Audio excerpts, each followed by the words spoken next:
ওযুর সময় মেয়েদের মাথায় কাপড় থাকতে হবে কিনা, যদি কোনো মহিলা মারা যান তাহলে কি মসজিদের মাইক দিয়ে বলা যায় মেয়েরা নামাজে গুনগুন করে সূরা পড়লে তাতে কি গুনাহ হওয়ার সম্ভাবনা আছে?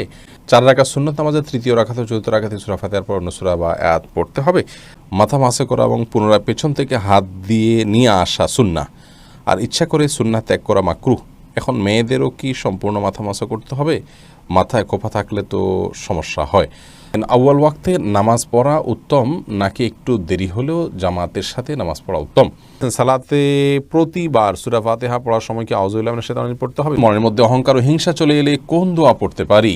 নামাজে দাঁড়ানো অবস্থায় পায়ের আঙ্গুল মাটি থেকে উঠলে নামাজের কোনো ক্ষতি হবে কিনা? পুরুষ ডাক্তারের মাধ্যমে সিজার করানোর বিধান জানিয়ে বাধিত করবে। সেজদার আয়াত তেলাওয়াত কেউ শুনলে কি তার সেজদা দিতে হবে?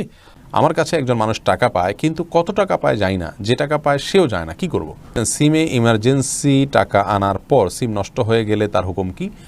মোবাইলে কোরআন পড়ে খতম দেয়া যাবে কিনা? আমার সব সময় সাদা স্রাব যায় এবং নামাজের সময় দেখতে পাই, এতে করণীয় কি? বিতির নামাজে দোয়া কুনুত না পড়লে বিতির নামাজ আদায় হবে কিনা? মোবাইলে বা রেডিওতে কোরআন তেলাওয়াত শুনলে নাকি কোরআন সওয়াব হবে না? কেউ যদি ঘর থেকে বের হয়ে কোথাও রওনা হয় তাকে পিছু ডাকলে কি ক্ষতি হয়? প্রিয় দর্শক, এবার চলে যাচ্ছে আমরা প্রশ্নোত্তরে। এরপরে রাইফা খাতুন আপনি জানতে চেয়েছেন, সালাতে ভুল করে সূরা ফাতিহার পর তাশাহুদ পড়লে কি সাজদা দিতে হবে? সর্বনিম্ন কত লাইন পড়লে সাজদা দিতে হয়? আপনি যদি তাশাহুদ পড়ে ফেলেন, আত্তাহিয়াতুল্লাহি ওয়াসসালাওয়াতু ওয়াত-তাইয়্যিবাত এরকম কিছু অংশ পড়ে ফেলেন, তাহলে আপনাকে অবশ্যই সিজদা সহু দিতে হবে, কারণ তাশাহুদ এটা বৈঠকে পড়ার জিনিস, আপনি দাঁড়িয়ে পড়েছেন, সন্দেহাতীতভাবে এটি ভুল, যার কারণে আপনাকে সিজদা সহু দিতে হবে। আপনি সুমন চৌধুরী আপনি জানেন বিতির নামাজে দোয়া কুনুত না পড়লে বিতির নামাজ আদায় হবে কিনা? যেহেতু বিতির নামাজে দোয়া কুনুত পড়াটা ইমাম আবু হানিফা রাহিমাহুল্লাহ সহ অনেক উলামাদের মতো ওয়াজিব, অতএব তার দৃষ্টিতে এটি আদায় না করলে নামাজ আদায় হবে না, আপনার সিজদা সহু করা উচিত যদি ভুলে যান। সৌদি আরবের স্কলাররা কিন্তু এটিকে সুন্নাহ বলেন, তাদের মতে বিতির নামাজে দোয়া কুনুত না আদায় করলেও নামাজ হয়ে যাবে, সিজদা সহু দিতে হবে না ভুলে গেলে। সাইদ তাইফুর রহমান তাসিন আপনি জানতে চেয়েছেন মোবাইলে কোরআন পড়ে খতম দেওয়া যাবে কি না? যাবে, কোনো অসুবিধা নেই। কোরআন আপনি কিসে পড়বেন সেটি একান্ত আপনার বিষয়। রাসূল আকরাম সাল্লাল্লাহু আলাইহি ওয়াসাল্লামের যুগে আমরা আজকে যে কোরআন পড়ছি কাগজের কোরআন, এটা তার যুগে ছিল না। তার যুগে হয়তো পাথরে বা কোনো চাড়াতে বা অন্য কোনো জায়গায় কোরআন লেখা ছিল, সেখান থেকে তিনি পড়তেন। অতএব আমরা আমাদের জায়গা থেকে কোরআন তেলাওয়াত করাটা আমরা কাগজ থেকে যেমন তেলাওয়াত করতে পারি, কোনো ওয়াল থেকে তেলাওয়াত করতে পারি, কোনো স্ক্রিন থেকে তেলাওয়াত করতে পারি। কোরআন তেলাওয়াত করাটা হলো মুখ্য। কোত্থেকে তেলাওয়াত করছেন এটি কোনো গুরুত্বপূর্ণ বিষয় নয়। মোবাইল থেকে কোরআন তেলাওয়াত করে খতম দিলেও আপনি সওয়াব পাবেন ইনশাআল্লাহ। মেহেদি হোসেন পাটোয়ারি জানতে চেয়েছেন মানত করলে কি মানুষের আশা পূরণ হয়? আমি শুনেছি দোয়া ছাড়া কোনো কিছু তার ভাগ্য পরিবর্তন করতে পারে না। মানত করলে যে তার আশা পূরণ হয় এমনটা নয়। মানুষ মানত করতেই পারে, নবী সাল্লাল্লাহু আলাইহি ওয়াসাল্লাম নিরুৎসাহিত করেছেন মানতের বিষয়ে। তবে তিনি বলেছেন যে মানত এটা ইন্নামা ইস্তাখরাজু মিনাল বাখিল, কৃপণ ব্যক্তি যে আসলে দান করতে চায় না, মানতের মাধ্যমে তার দানটা করা হয়, এর বেশি আর এতে কোনো লাভ নেই। মানতের মাধ্যমে যে কাঙ্ক্ষিত বিষয় হাসিল হয় তা মোটেও সেরকম কিন্তু নয়। এজন্য কোনো বিষয় আপনি মানত করতে চাইলে, ধরুন আপনার ছেলে পরীক্ষা দিচ্ছে বা আপনার কোনো একটা কাজ সিদ্ধ হওয়ার ব্যাপার আছে, আপনি মানত করবেন, তাহলে সেক্ষেত্রে আপনার উচিত হলো আগে ভাগে দান করা এবং আল্লাহর কাছে দোয়া করা যে আল্লাহ দান করলাম, দান করলে মানুষের বিপদ দূর হয় এবং মানুষের নেক উদ্দেশ্য পূরণ হতে পারে, ভালো ইবাদত করলাম। অতএব সেই জায়গা থেকে আপনি আশা করবেন, আল্লাহর কাছে দোয়া করবেন, কিন্তু আপনি শর্ত দিবেন না আল্লাহ আমার এই কাজটা হলো তারপর আমি এটা করবো, এমনটি সুন্দর কোনো বিষয় নয়। রাসূল আকরাম সাল্লাল্লাহু আলাইহি ওয়াসাল্লাম নিরুৎসাহিত করেছেন মানতের ব্যাপারে, কিন্তু কেউ করতে চাইলে সেটা হারাম হবে না, করতে পারবেন। এরপরে শেখ আকলিমা জলি আপনি জানতে চেয়েছেন মৃত ব্যক্তির ছবি দেখলে তার কি আযাব হবে? না, মৃত ব্যক্তির ছবি আপনি দেখছেন, তার আযাব হবে কেন? আপনি দেখছেন, যদি আপনার মৃত ব্যক্তি আপনার গায়রে মাহরাম কেউ হন, যার সাথে পর্দা করা উচিত, তাহলে সেক্ষেত্রে আপনি দেখে গুনাহগার হচ্ছেন। মৃত ব্যক্তি যদি সে সুযোগ করে দিয়ে যান তাহলে তিনিও গুনাহগার হবেন। আর যদি এরকম কেউ না হয়, পুরুষদের ছবি, মেয়েরা মেয়েদের ছবি দেখছেন, তাহলে এই দেখার কারণে যিনি দেখছেন তিনিও গুনাহগার হবেন না, যার ছবি দেখছেন তিনিও গুনাহগার হবেন না। তবে ছবি প্রিন্ট করে বা বাধাই করে বা বিভিন্নভাবে এটাকে যদি আপনি রাখেন তাহলে সেটি গুনাহের কারণ, এবং তার কারণে যিনি যারটা বাধাই করে গেছে সেই ব্যক্তি আপনার গুনাহগার হিসাবে বিবেচিত হবেন। সেই জায়গা থেকে তার সাবধানতা অবলম্বন করা উচিত এবং জীবদ্দশাতে এটা খেয়াল করে যাওয়া উচিত যে আমার কোনো ছবি ইত্যাদি যেন না থাকে। যদি থাকে তাহলে সেক্ষেত্রে ছবি অঙ্কন করা বা ছবি বাধাই করা বা ছবি প্রিন্ট করার যে গুনাহ সেটি মৃত ব্যক্তির হবে, কেউ দেখুক বা না দেখুক। হ্যাঁ, এভিডেন্স হিসাবে যে সমস্ত ছবি তোলা হয় সেগুলোর কথা ভিন্ন এবং এক্সেপশন। এরপরে হাসিনা ইসলাম জানতে চেয়েছেন, আমার সব সময় সাদা স্রাব যায় এবং নামাজের সময় দেখতে পাই, এতে করণীয় কি?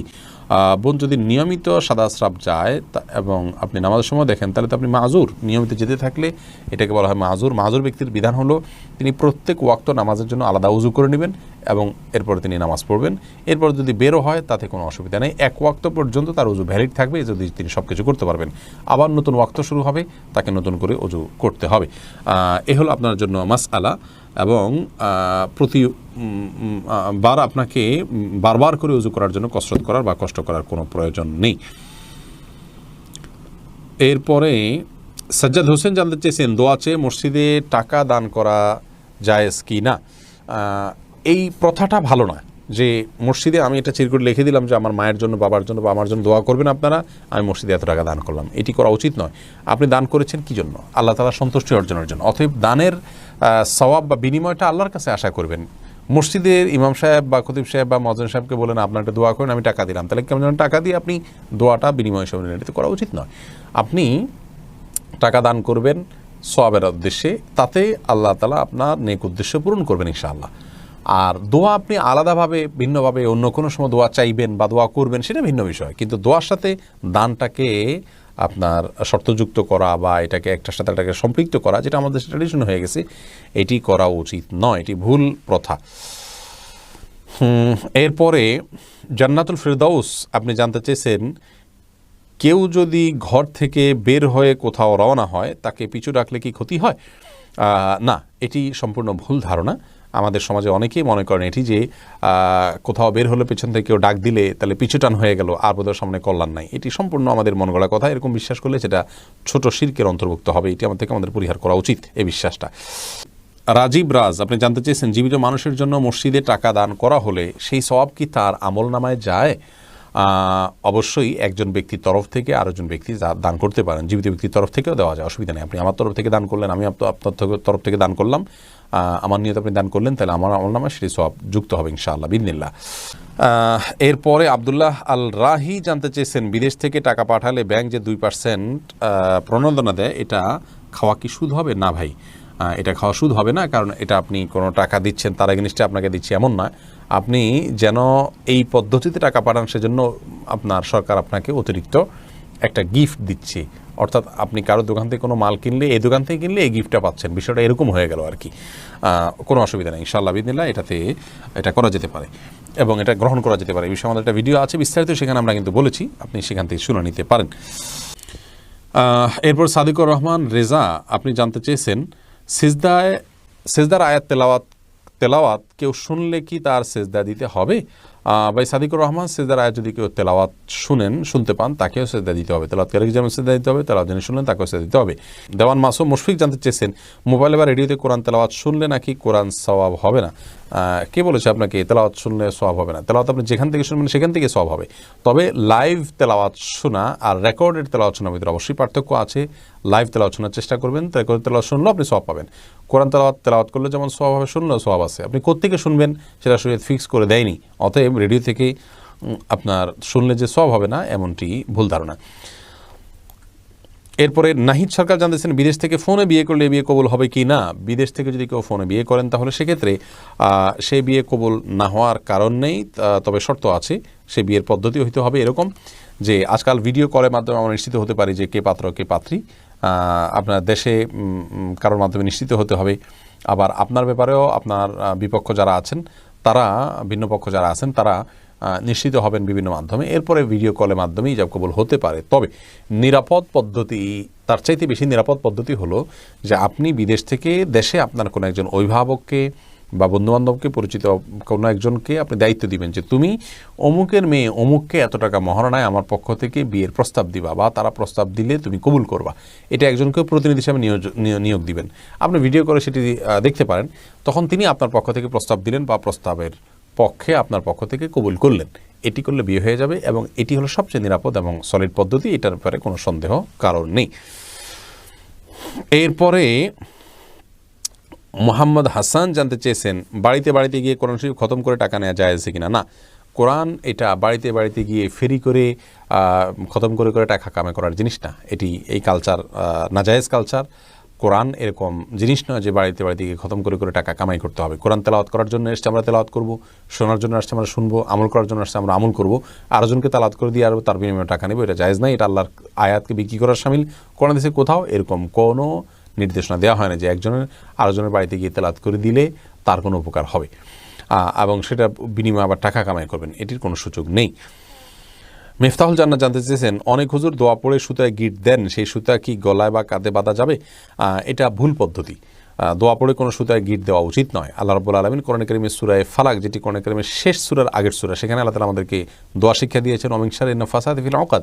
ওই সমস্ত নারীদের ক্ষতি থেকে আমরা আশ্রয় চাই আল্লাহ আপনার, যারা বিভিন্ন গিরায় ফুৎকার দিয়ে বিভিন্ন কিছু মন্ত্র পড়ে পড়ে গিরায় ফুৎকার দিয়ে থাকেন। যদিও হুজুররা হয়তো কোরআন কারীমের আয়াত পড়ে গিরায় ফুঁক দেন, তারা কোনো মন্ত্র পড়েন না, অতএব তাদের পড়া ঠিক আছে। বাট এই পদ্ধতিতে ঝাড়ফুঁক নবী সাল্লাল্লাহু আলাইহি সাল্লাম করেননি, এবং এটা জাদুকরদের পদ্ধতি। তো ঝাড়ফুঁকটা জাদুকরদের পদ্ধতিতে কেন হবে? সেটি আমাদের পদ্ধতি হবে এরকম কোনো খাবারে, কোনো পানীয়তে বা শরীরে ফুৎকার দেওয়া, ঝাড়ফুঁক করা বা এমনি তেলাওয়াত করে তাকে শোনানো, এগুলো হলো আপনার রুকিয়া শারঈয়া বা বৈধ ঝাড়ফুঁকের পদ্ধতি, শরীয়ত বাতানো। বাকি গিরায় পড়ে পড়ে ফু দেওয়া দিয়ে সেটা শরীরে ধারণ করা, এটি শরীয়ত সম্মত পদ্ধতি নয়। ফয়েজ হাবিব জানতে চেয়েছেন, পুরুষ ডাক্তারের মাধ্যমে সিজার করানোর বিধান জানিয়ে বাধিত করবেন। যদি নারী ডাক্তার না থাকেন, আপনার বিপরীত কোনো কিছু না থাকে, তাহলে বিকল্প না থাকলে যান বাঁচানোর জন্য অবশ্যই জায়েজ আছে, কিন্তু বিকল্প থাকলে সেটি গ্রহণ করা উচিত। আমাদের দেশে এবং পৃথিবীর অনেক মুসলিম দেশে, অমুসলিম দেশে তো আসি, অনেক মুসলিম দেশেই আজকাল গাইনি ডাক্তার হিসেবে পুরুষরা ডাক্তারি করছেন। এটি খুবই আপত্তিকর, খুবই অগ্রহণযোগ্য, এবং এটি কোনো অবস্থাতে আমাদের করা উচিত নয়। আমাদের এই কালচার থেকে বের হয়ে আসা উচিত। আল্লাহ তাআলা আমাদেরকে হেফাজত করুন এবং আমরা যেন সুস্থ কালচারের দিকে ফিরে যেতে পারি। আপনার আমার মা বোনের ব্যক্তিত্বের সাথে এটি যায় না যে একজন পুরুষ ডাক্তার তার সিজার করবেন বা তার গর্ভখালাসের ক্ষেত্রে ডাক্তার হিসেবে ভূমিকা রাখবেন। এরপরে সাইফুল ইসলাম জানিয়েছেন, নামাজের দাঁড়ানো অবস্থায় পায়ের আঙ্গুল মাটি থেকে উঠলে নামাজের কোনো ক্ষতি হবে কিনা? সামান্য সময় জন্য উঠলে কোনো অসুবিধা নেই, উঠলো আবার নামায় ফেললেন, কিন্তু পুরো সিজদা জুড়ে যদি একবারও মাটি টাচ না করে তাহলে নামাজ হবে না। কারণ নবী সাল্লাল্লাহু আলাইহি ওয়াসাল্লাম বলেছেন, উমিরতু আন আসজুদা আলা সাবআতি আযম। হাদিসে আসছে যে তিনি বলেছেন, আমাকে 7টি অঙ্গের উপরে সিজদা করতে নির্দেশ করা হয়েছে, তার ভিতরে পায়ের আঙ্গুল, এগুলোকে মাটিতে রাখতে হবে, এর উপরে ভর করে সিজদা করতে হবে। উঠে গেল আবার সাথে সাথে নামায় ফেললেন, সেটি ভিন্ন কথা, কিন্তু মানে পুরো সিজদা যদি উঠে থাকে তাহলে নামাজ হবে না। মিফতাহুল জান্নাত আপনি জানতেছেন, ঋণ রেখে দান করলে কি দানের সওয়াব পাওয়া যাবে? ঋণ যদি আপনার সিস্টেমিক্যাল ঋণ হয়, যেটা প্রক্রিয়ার অধীন আছে, আপনি পরিশোধ করছেন মাসে মাসে বা করবেন, ব্যবস্থা আছে, এর মধ্যে দান করতে অসুবিধা নেই। কিন্তু ঋণ আছে কারোর কাছে, যিনি প্রাপক, তার পক্ষ থেকে তাগাদা আছে, আপনি দিচ্ছেনও না, তাকে টালবাহানা করছেন, ঘোরাচ্ছেন, অথচ এদিকে দান করছেন, এই দান জায়েজ নয়। সাদিকুল ইসলাম তৌফিক জানতে চেয়েছেন, আমার কাছে একজন মানুষ টাকা পায়, কিন্তু কত টাকা পায় জানি না, যে টাকা পায় সেও যায় না, কি করব? তাহলে দুজনে একত্র হবেন এবং আনুমানিক একটা ফিগারের উপরে দুজন একমত হবেন, সেটি তাকে পরিশোধ করবেন এবং তাকে বলবেন, যদি এর অতিরিক্ত হয়ে থাকে তুমি মাফ করে দিবা, আর যদি এর কম হয়ে থাকে তাহলে আমার অতিরিক্ত যেটা গেলো সেটা আমি মাফ করে দিলাম। এর মাধ্যমে আপনি ইনশাআল্লাহ মুক্তি লাভ করতে পারেন। এক্ষণিকের জীবনে এর দিকে জানতেছেন, সিমে ইমার্জেন্সি টাকা আনার পর সিম নষ্ট হয়ে গেলে তার হুকুম কি? আপনি ইমার্জেন্সি ব্যালেন্স নিয়েছেন, পরিশোধ করতে পারেনি, কোম্পানিকে যে কোনোভাবে আপনি ব্যালেন্স মানে তার কাছে টাকা নিলেন, কথার কথা, কিন্তু সেটা ইউজ করলেন না, এর মাধ্যমে বা যে কোনোভাবে কোম্পানির ওখানে টাকাটা আপনি প্রবেশ করে দিলে ইনশাআল্লাহ আপনি দায়মুক্ত হবেন। ফাতেমা তোমা আপনি জানতে চেয়েছেন, আমার উপার্জন আর যদি কোনোভাবে সেখানে ঢোকানোর কোনো সুযোগ না থাকে, তাহলে ওই পরিমাণ টাকা আপনি নিজের দানের সওয়াব না করে কোম্পানির পক্ষ থেকে দানের সওয়াব আদায় করে নিয়ত করে দিয়ে দিবেন। ফাতেমা তোমা জানতে চেয়েছেন, আমার উপার্জন আছে বলে আমার স্বামী আমার কোনো দায়িত্ব বা হক আদায় করেন না, কিন্তু আমার থেকে বাসা ভাড়া সহ অন্যান্য খরচ নেন, আমি আমার যাবতীয় খরচ চালাই, আমি এখন খরচ না দিলে কি গুনাহগার হব? বোন ফাতেমা, আপনি খরচ দিতে বাধ্য নন, আপনার স্বামী আপনার খরচ দিতে বাধ্য। তবে সেই সাথে আপনার স্বামী যদি আপনাকে বাইরে কাজের পারমিশন না দেন, সে অধিকারও কিন্তু তার আছে। আপনি যদি তার কাছ থেকে অধিকার আদায় করে নিতে পারেন, সেটা আপনার ব্যাপার, কিন্তু আপনি আপনার নিজের খরচ বহন করতে বাধ্য নন। সাদিকুর রহমান রেজা জানাচ্ছেন, তেলাওয়াতে সিজদার সময় কি সালাতে যে তাসবিহ পড়ি তাই বলতে হবে নাকি অন্য কোনো দোয়া? অন্য কোনো দোয়া নাই, ওইটাই পড়বেন। স্বপ্নিল জামিল জানতে চেয়েছেন, সালাতে প্রতিবার সূরা ফাতিহা পড়ার সময় কি আউযুবিল্লাহি মিনাশ শাইতানির রাজিম পড়তে হবে? সূরা ফাতিহার শুরুতে আউযুবিল্লাহ এবং বিসমিল্লাহ পড়া সুন্নাত, তবে অন্য সূরার শুরুতে বিসমিল্লাহ না বলে শুধু আউযুবিল্লাহ পড়াটা হলো সুন্নাত। এরপরে মীর হোসেন জানতেছেন, ইসলামে নামাজ কাজা নামাজের বৈধতা আছে কি না? থাকলে কাজা নামাজের নিয়ত কিভাবে হবে? বিশেষ কোনো নিয়ত নাই ভাই, আপনি নামাজ কাজা হয়েছে সেটি আদায় করছেন, বাস এটুকুই যথেষ্ট। কোন ওয়াক্ত আদায় করছেন, কোন ওয়াক্তের কাজ আদায় করছেন, শুধুমাত্র সেটি আপনার মাথায় থাকলে চলবে ইনশাআল্লাহ। এবং যেগুলো ছুটে যায় সেগুলো আদায় করতে হবে। বাবু কাজাইল ফাওয়ায়েদ নামে সমস্ত উলামায়ে কেরামি কম বেশ তাদের ফিকহের কিতাবগুলোতে বাব রচনা, অধ্যায় রচনা করেছেন, অর্থাৎ ছুটে যাওয়া নামাজ কীভাবে পড়বেন তার পদ্ধতি, অতএব এটি বিধান আছে। এর পাশাপাশি এমডি আলমগীর হোসেন জানতে চেয়েছেন, আউয়াল ওয়াক্তে নামাজ পড়া উত্তম নাকি একটু দেরি হলেও জামাতের সাথে নামাজ পড়া উত্তম? আউয়াল ওয়াক্তে নামাজ পড়া এটা সওয়াবের কাজ। বিভিন্ন হাদিসে আসছে, নবী সাল্লাল্লাহু আলাইহি ওয়াসাল্লাম বলেছেন, আফদালুল আমাল সম্পর্কে, সর্বোত্তম আমল সম্পর্কে তিনি বলেছেন, আস-সালাতু লিআউয়ালি ওয়াক্তিহা, যে কোনো ওয়াক্তের সালাত আউয়াল ওয়াক্তে পড়া এটা হলো সবচেয়ে উত্তম আমলের মধ্য থেকে অন্যতম। সেজন্য আউয়াল ওয়াক্তে সালাত পড়ার ব্যাপারে আমাদের আন্তরিকতা থাকা উচিত, আমাদের আগ্রহ থাকা উচিত, আমাদের প্রচেষ্টা থাকা উচিত।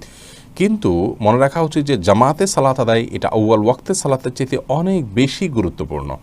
অতএব আমরা যদি কেউ মনে করি যে না, আউয়াল ওয়াক্তে আমরা সালাত আদায় করতে গিয়ে যদি জামাত তরক করব, তাহলে সেটি ভুল হবে। কারণ আসলে জামাতের গুরুত্ব তত বেশি নাই যত বেশি রয়েছে আউয়াল ওয়াক্তে সালাতের গুরুত্ব তত বেশি শরীয়তে নাই যত বেশি রয়েছে জামাতের সালাতের গুরুত্ব। এই জন্য যদি আমাদের দুইটার যে কোনো একটা রাখতে হয়, হ্যাঁ আউয়াল ওয়াক্ত নইলে জামাতের সালাত, তাহলে আমরা জামাতের সালাতকে প্রায়োরিটি দিব আউয়াল ওয়াক্তের উপরে, কারণ জামাতের সালাতের গুরুত্ব আউয়াল ওয়াক্তের চাইতে বহু গুণ বেশি। এরপরে প্রশ্ন করেছেন ইবতেসাম ইবনে এনান, আপনি জানতে চেয়েছেন, ইকামতের সময় আশহাদু আন্না মুহাম্মাদুর রাসূলুল্লাহ বলার পর সবাই নামাজের জন্য দাঁড়ায়, তাদের বিশ্বাস এটা বললে নবীজি হাজির হন, এ ব্যাপারে জানাবেন। এরূপ বিশ্বাস করে তাদের পিছনে নামাজ আদায় করা যাবে কিনা? যদি কেউ মনে করেন যে আশহাদু আন্না মুহাম্মাদুর রাসূলুল্লাহ বলে নবী করিম সাল্লাল্লাহু আলাইহি ওয়াসাল্লাম উপস্থিত হয়ে যান, সন্দেহাতীতভাবে এটি একটি ভুল বিশ্বাস, এটি একটি কুসংস্কার। এ ধরনের বিশ্বাস পোষণ করা থেকে আমাদের সরে আসা উচিত। নবী সাল্লাল্লাহু আলাইহি ওয়াসাল্লাম সব জায়গায় উপস্থিত হয়ে যান এবং আশহাদু আন্না মুহাম্মাদুর রাসূলুল্লাহ বললে তিনি উপস্থিত হয়ে যান, এরকম কোনো কথা কোরআন হাদিসে কোথাও বলা হয়নি। আল্লাহ রাব্বুল আলামিন তার নবীকে ওফাত দিয়েছেন, মওত দিয়েছেন, তিনি দুনিয়া থেকে চলে গেছেন।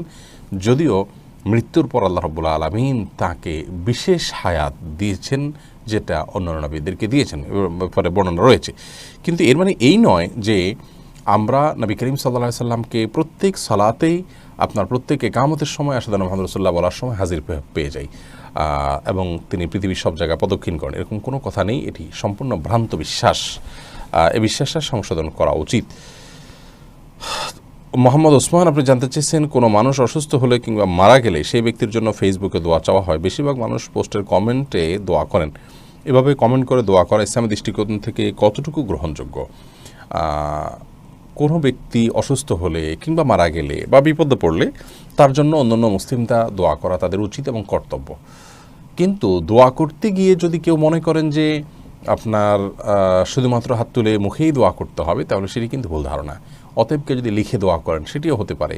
আসল দোয়া হয় অন্তর থেকে, সেটি প্রকাশ আমাদের লেখার মাধ্যমে হতে পারে, সেটির প্রকাশ আমাদের মুখের মাধ্যমে হতে পারে।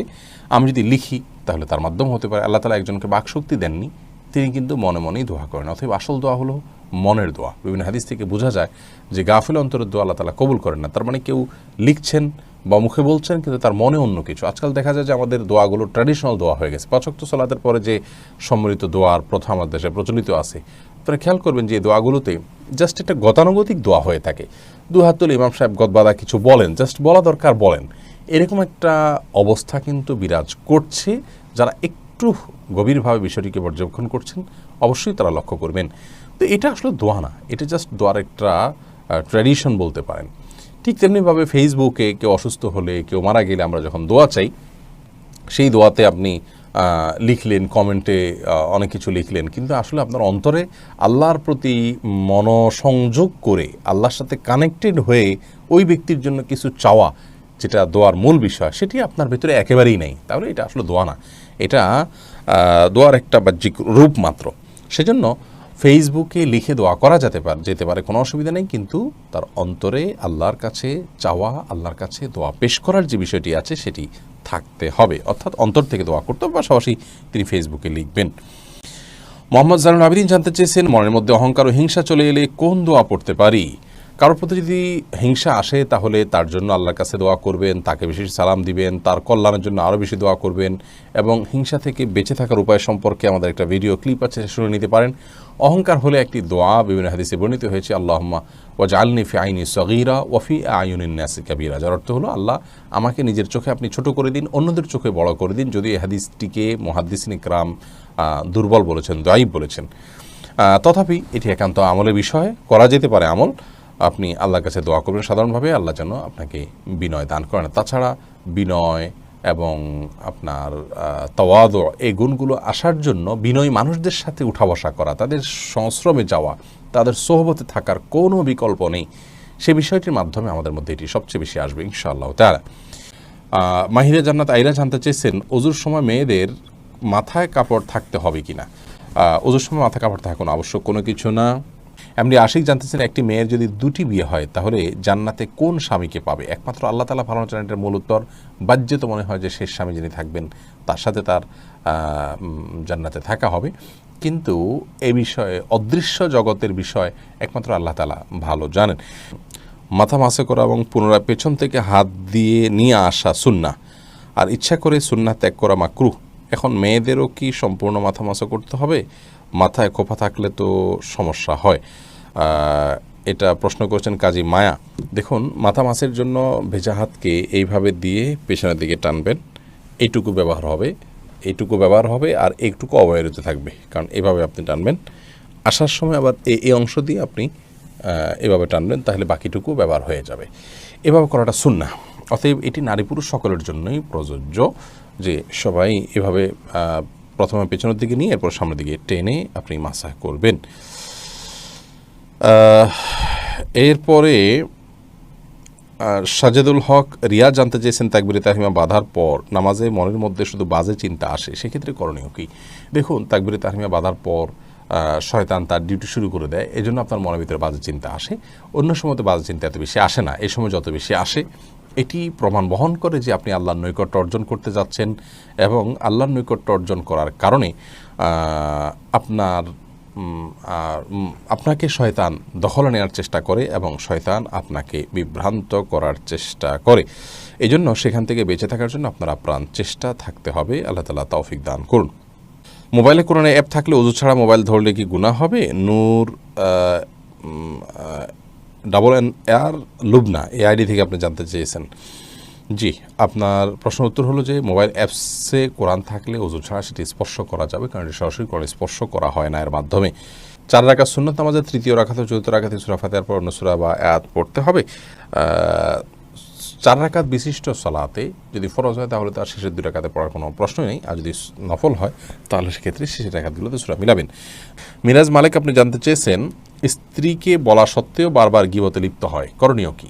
করণীয় একই, তাকে বোঝাবেন, আলটিমেটাম দিবেন, প্রয়োজনে সে গীবত করলে শুনবেন না, সরে যাবেন, এবং তাকে যতটুকু সম্ভব আপনার অভিমানের মাধ্যমে অন্যায় কাজ থেকে বিরত রাখার চেষ্টা করবেন, এবং এর পাশাপাশি নসিহা, সুন্দর আচরণ, দোয়া আল্লাহর কাছে এগুলোকে অব্যাহত রাখবেন। গীবতের ভয়াবহতা সম্পর্কে তাকে বোঝাবেন, আলোচনা শোনাবেন, আর্টিকেল পড়াবেন, এবং নেককারদের সাথে তার সান্নিধ্য যেন হয় সে বিষয়টি খেয়াল করবেন। এমনি সোহাগ ভূঁইয়া জানতে চেয়েছেন, যদি কোনো মহিলা মারা যান তাহলে কি মসজিদের মাইক দিয়ে বলা যায়? মহিলা হোক আর পুরুষ হোক, মসজিদের মাইকে কারণ মৃত্যুর ঘোষণা দেওয়া উচিত নয়, কারণ মসজিদের মাইক দান করা হয়ে থাকে আজানের জন্য, সুতরাং সেই কাজটা করা উচিত। কেউ মারা গেছেন বা কেউ জন্মগ্রহণ করছে, একান্ত জাগতিক একটি বিষয়, এটা ঘোষণা দেওয়ার কিছু নেই। তবে হ্যাঁ, জানাজার সালাত হবে, কোথায় হবে, কী হবে, একটা ইবাদত, সেটি মানুষ কীভাবে সম্পাদন করতে পারে এই বিষয়ে যদি কেউ জানান দেন সেটি ভিন্ন কথা। হোসাইন ইয়াডি থেকে জানতেছেন, কোরআনে 3-4 আলিফ টান না দিলে কি গুনাহ হবে? না, 3 আলিফ 4 আলিফ যেগুলো আছে সেগুলোকে 3 আলিফ 4 আলিফ টানতে হবে, এমন কোনো আবশ্যক নয়। তবে যেগুলো 1 আলিফ টান সেগুলোকে 1 আলিফ টান না দিলেও অনেক সময় মিনিমাম 1 আলিফ টান না দিলে সেটা, বা 1 আলিফ টানের কাছাকাছি একটু টান না দিলে সেটি অর্থ পরিবর্তন হয়ে যেতে পারে, সেজন্য ওইটি ভিন্ন বিষয়। কিন্তু 3 আলিফ 4 আলিফের ভিতরে হুবহু 3 আলিফ 4 আলিফ টান দিতেই হবে, না দিলে গুনাহ হয়ে যাবে, ব্যাপারটি সেরকম নয়। তবে সাধ্য অনুযায়ী চেষ্টা আমাদের থাকা উচিত কোরআনকে তারতিলের সাথে, তাজউইদের সাথে তেলাওয়াত করা। আল্লাহ বলেছেন, আরতিল কোরআন তারতিলা। এরপরে তানিশা ইসলাম মিম জানতে চেয়েছেন, মেয়েরা নামাজে গুনগুন করে সূরা পড়লে তাতে কি গুনাহ হওয়ার সম্ভাবনা আছে? গুনগুন করে যদি সূরা পড়ে তাহলে সেক্ষেত্রে সরাসরি গুনাহ হবে না, বিশেষ করে নিজে নিজে শুনতে পাচ্ছেন, সরাসরি গুনাই হবে না, বিশেষ করে নিজে শুনতে পাচ্ছেন এরকম যদি হয় নিজের কান পর্যন্ত, তাহলে সেটি তো তিনি করতেই পারেন।